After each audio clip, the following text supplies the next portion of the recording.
నేను నిన్న గాంధీ భవన్లో మాట్లాడేటప్పుడు మరి కేటీఆర్ గారు క్యారెక్టర్ గురించి మరి వారి గతంలో వారు చేసినటువంటి కార్యక్రమాల గురించి మహిళల మీద వారికి ఉన్నటువంటి మరి చులకన భావం గురించి మాట్లాడుతూ మరి ఆయన నన్ను రొచ్చగొట్టే విధంగా మాట్లాడినప్పుడు నేను భావోద్వేగానికి లోనై మరి కొన్ని ఆయన మీద నేను విమర్శలు చేయాల్సిన అవసరం వచ్చింది.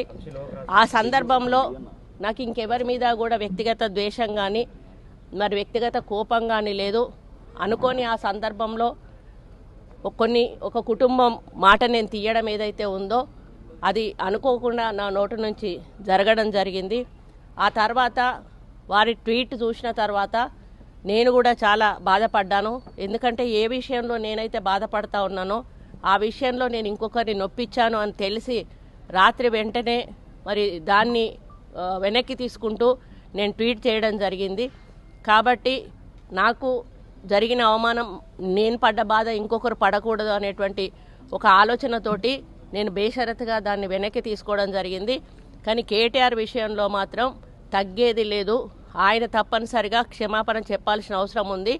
ఆయనే చేసేదంతా చేసి ఈరోజు నన్ను క్షమాపణ చెప్పాలి అని డిమాండ్ చేయడం ఏదైతే ఉందో మరి దొంగ అని తనే దొంగ అని అరిచినట్టుగా ఉంది. ఆ విషయంలో మాత్రం ఎట్టి పరిస్థితుల్లో కూడా వెనక్కి తగ్గేది లేదు.